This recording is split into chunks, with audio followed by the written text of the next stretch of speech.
All right, so we're gonna continue with Duffy explanations. Okay, today we're gonna do Mrs. Tilscher's class. All right. Uh, boom. Okay. All right, so obviously take some notes and that you know the drill, yeah. Okay.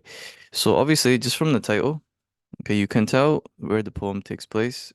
It takes place in a classroom. Okay, and it's about this teacher and her students. So the teacher is Mrs. Tilscher, so there's your first note. And the poem takes place in a classroom. Okay, what age? Classroom, what age group? Let's find out. Okay, so it says you could travel up the Blue Nile. This is the poem now, yeah. You could travel up the Blue Nile with your finger, tracing the route. Mrs. Tilscher chanted the scenery. Okay, a bunch of countries. Chalky pyramids rubbed into dust. Scale of milk. Window with running child. Okay, so what age group is this talking about? Obviously, it's talking about younger kids, yeah? We'd say like primary school kids, something like that, okay? So the poem is about primary school kids and their teacher, Mrs. Tilscher. Okay, that's what the poem is about in terms of content. Content. Okay, so what happens in the poem? So we begin in the classroom, and what is going on? Mrs. Tilscher, the teacher, okay, is teaching the students something, teaching them about different countries and so on. Now, you could say a couple things. Okay, I'll just break it down for you in case you might be confused. Okay, travel up the Blue Nile with your finger. That's about like, geography or something. She's teaching them the names of different places in the world, different countries. Okay, so you could say Mrs. Tilscher cares about their learning and cares about the children learning things which um will help them to understand the world better. Okay, which is gonna lead us to the bigger theme, which I'll get to in just a minute. So she cares about them learning things which will help them to understand the world, the bigger world, which they're not in yet because they're little kids, but that they're gonna be in eventually. Tracing the route, Mrs. Tilscher chanted the scenery, meaning these are all countries, okay, or places. Ethiopia obviously is a country. Khartoum is a place in Egypt. Aswan also is a place in Egypt. Tana, I'm not sure. We can assume it's a country or a place. Let's see. Okay, Tana, place. Tana Mojo. Tana, Tana. Yeah. Ethiopian place name. Place name. Okay, so it's a place. All these places are in Africa. Okay. Anyway, the point is she's giving them a good education. That's the point. So she cares about them. Okay, so she's a good teacher. That's one thing. Okay, hold on. All right, she cares about them. All right. That for an hour, then a skittle of milk and chalky pyramids rubbed into dust. So she's drawn pyramids on the board. Skittle of milk. I don't know yet. Maybe she's got a milk tray or something. I don't know. But anyway, the point is she cares about them. Yeah, she's trying to educate them in a good way. That's the point. Okay. Okay. A window open with a long pole. If you remember when you were a kid, back in the day, this is an old poem. When they would open the windows, they'd be up kind of up high, so they would use a pole. Yeah, it's like an old kind of thing, or it's a kid that's opening it, which explains the pole. Yeah, because the kid obviously can't reach the what do you call it handle. Okay, the laugh of a bell swung by a running child. All right, so two things here. Okay, first on the window opened with the pole. Okay, the window being opened, okay, is a good metaphor for what she is doing for the kids. All right, now pay attention because I'm about to explain something which is complicated if you're not listening properly. All right, so check this out. She opens the window, okay, for the kids. What does this mean? A window is a thing which connects the outside world to the inside world. Okay, it opens a little hole in the wall, okay, so that you can see outside while still being safe inside.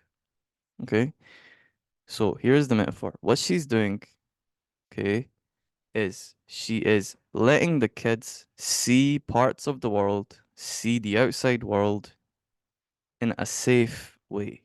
Okay, in a safe way. Mrs. Tilscher introduces her students, the kids, to the outside world, the dangerous world, if you like, in a safe way. Okay, just like the window is open, she doesn't knock the wall down. She doesn't take them outside. She doesn't give them take them for a walk in the street. She opens a window, yeah. So they're safe, but they can look out. Okay.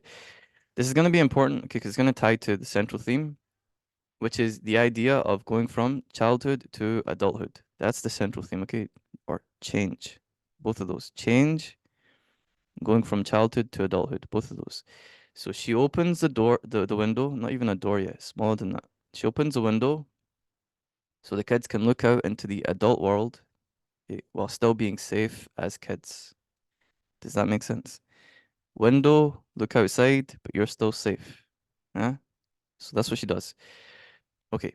Now this ties to again childhood to adulthood because she's helping them as they're getting a bit older. She's helping them. Right now they're young. Okay, so she's keeping them very safe indoors. You can look, but you can't go out. Okay, like that. Eventually, once we get to the end of the poem, they're gonna be old enough or excited about going out and exploring. Okay, that's what we're gonna get to.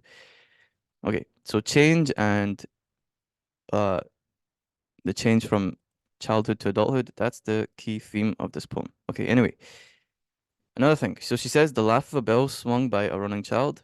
Okay, so in terms of the technique, this is personification because bells don't laugh. Yeah, people laugh. Personification, person, like people. People laugh, bells don't laugh. Yeah, so that's why. Anyway, forget about that. The point is, the bell's laughing. Okay, and it's a child connected, which means school for the kids is a happy place. Okay, I don't know what school this is yet, but now to be fair, primary school is alright. Yeah, primary school is quite good. So kids have fun in primary school. Yeah, but okay, high school that's a different story. Yeah. Anyway, the point is the kids are happy. Okay, this is the point. The kids are happy. This is your next note. The kids are happy to be in school. They really like to be in school. Which you can see is confirmed by the next line. This was better than home. They're really happy to be in school. They love it. Yeah, they love it. Which means they have a great relationship with their teacher. Okay, so she goes on to say enthralling books just means very interesting, extremely interesting books. Classroom glowed like a sweet shop. Sweet shops are obviously the favorite thing of most kids. Yeah. So school for the kids is a wonderful place that they really want to be in, especially the classroom. They love being in the classroom. Okay, sugar paper, colored shapes. Brady and Henley, these were two uh, murderers, two child killers, basically from back in the day. And she's saying they faded, meaning that the kids are not thinking about anything dark at all. They're protected from everything dark, from everything dangerous. They're protected, okay, by their teacher and the classroom, the school, which is good. Okay, like the faint, uneasy smudge of a mistake. So it's not even in their mind yet. It's like being rubbed out yet. It's not even in their head. Mrs. Tilscher loved you. Okay, again, just confirming what I said before. The idea that they have a great relationship with their teacher. Okay, she really cares about them and they like her a lot as well. That's the idea. Okay, some mornings you found she'd left a gold star. Again, just sort of same thing. Sent with a pencil shaved and all that. Carefully, blah, blah, blah. It's just talking about, again, what the kids would be smelling, seeing when they're in the class. Like that, okay? Child's perspective. Okay, so up until this point, the kids have been small kids. Small kids who love to be in school. That's what's happened so far. They have a great relationship with their teacher, and the only thing they know of the outside world is what she shows them or allows them to see. Okay, so it's very controlled, it's very safe. That's the only thing they know about the adult world, about grown-up world. It's what she shows them or what she allows them to see through the window, etc. Okay. Now, what happens is they change, okay, over the Easter term. Easter, again, is the season of what you could call it, rebirth. It's in Christianity, it's the season where they say that Jesus rose, if I'm not wrong. Let me just double check. Okay, the idea is that the resurrection, yeah. The idea is that Jesus on this day in the uh, Christian tradition. Again, I'm not an expert on Christianity, but anyway, the point is that in this day, it's the idea of rebirth. Okay, Jesus rose after dying, and rose now obviously different. Okay, he was one thing, or he was in one way before, and then after he rose, he's something else. Okay, now traditionally also Easter takes place in when is it? April, March, something like springtime, right? Springtime. So even out with Christianity, uh, people have been celebrating, say, this different times of the year, especially like springtime.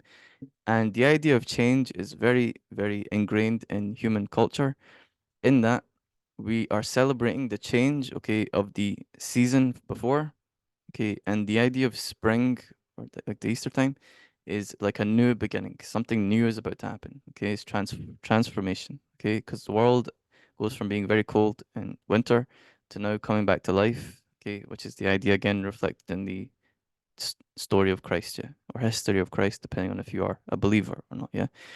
Anyway, the point is okay that Easter is connected to change in a deep way. Easter equals change or transformation. Think about it like that, okay? Like the world is covered in snow, etc., etc. Trees all die and all that in winter. Springtime, which is when Easter happens, everything comes back to life, but it's new, yeah, it's new, it's different. It's not like how it was before, it's new colors and all that. Okay, so keep that in your head, yeah. Okay, the Yankee tadpoles changed from commas into exclamation marks. Okay, this is a very nice kind of metaphor. One of my students actually pointed this out to me, which is that the comma, okay, the comma itself, what did they say? I can't even remember what they said yet, but they pointed out something nice here. Anyway, the point is the comma is small, okay, small. The exclamation mark's big. Comma is pausing, looking around, stopping. Exclamation mark is excited, full, loud, look at me, exclamation mark. So the idea is that the kids now have gone from being one thing, the thing that they were before they got back to school, which was like a little kid, nervous and all that stuff, having fun in school, to now changing. They've changed in some way. Okay, how have they changed? Okay, three frogs hopped in the playground, freed by a dunce. So these are from the tadpoles, yeah. So tadpoles changed, they became frogs, freed by a dunce, whatever, followed by the kids jumping and croaking. So the kids now are acting like the frog. Means they've changed. Okay. Rough boy told you how you were born. Okay, so now look at this. Ta-da, you kicked him, but stared at your parents. Okay, so what's happened now is that the kids have began to learn about the adult world. And at this point, it's no longer they're learning in a sort of uh, protected, safe way. Now they're learning in a sort of shocking way, if you like. Someone has just told them something which has essentially ripped away their innocence, if you like. Okay, they've started to learn about adult things. Okay, so they were innocent kids, sweet shop and all that before. Now they're moving towards being like a teenager, where they're like less innocent and they're more understanding of life and reality.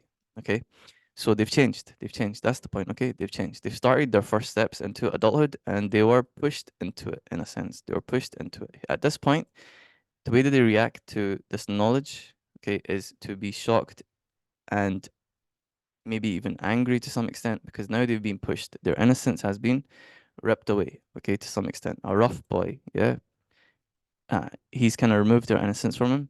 And you can assume that a rough boy, the boy is one of them, yeah. He's not just a random, he's one of them. He's a kid who has himself now learned, and now he's sort of helping his fellow kids to change, to grow up.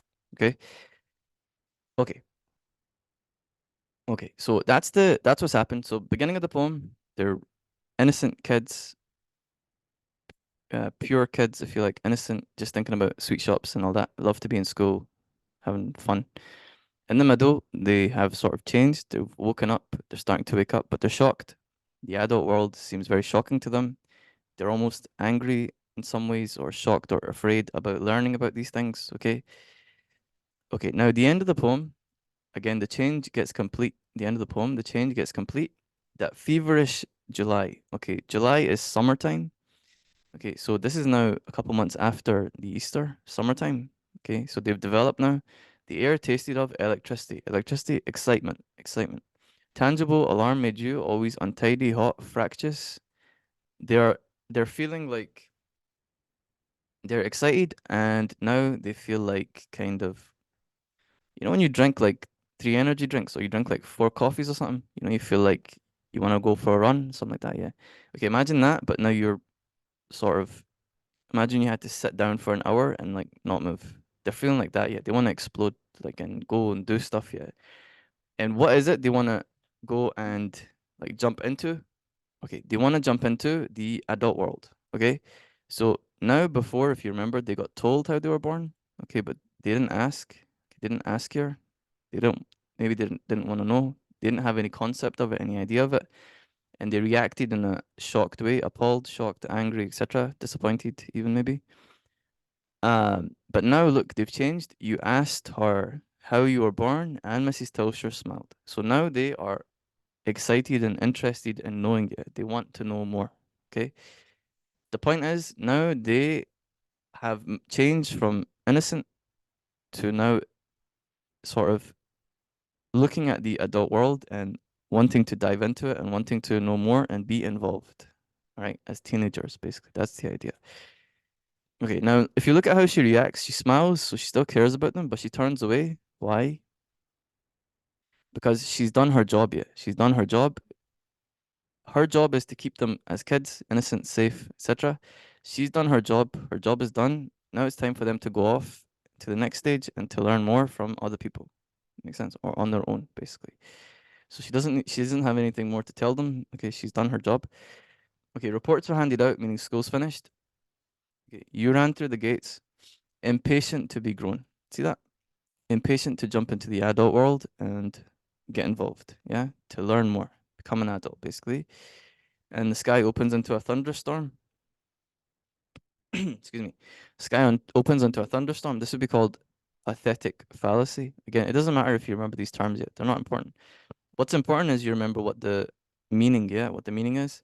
So the idea is the sky itself has now split open, uh, in a sense, reflecting that their old identity, who they were as little kids, has split open. Okay, it's broken apart, and now the new version of them has sort of emerged, just like the sky split open, and lightning has come out. Yeah, lightning, which is excitement, movement, flashes of light, yeah, electricity, and so on.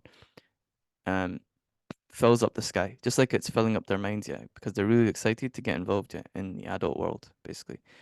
When I say adult world, I don't mean like triple X content. I mean like adult, like being a grown up, yeah, like not being a little child anymore, being like a teenager. Like most of you, like being like you guys, yeah. I don't necessarily mean adult like me. I mean like yourself, yeah.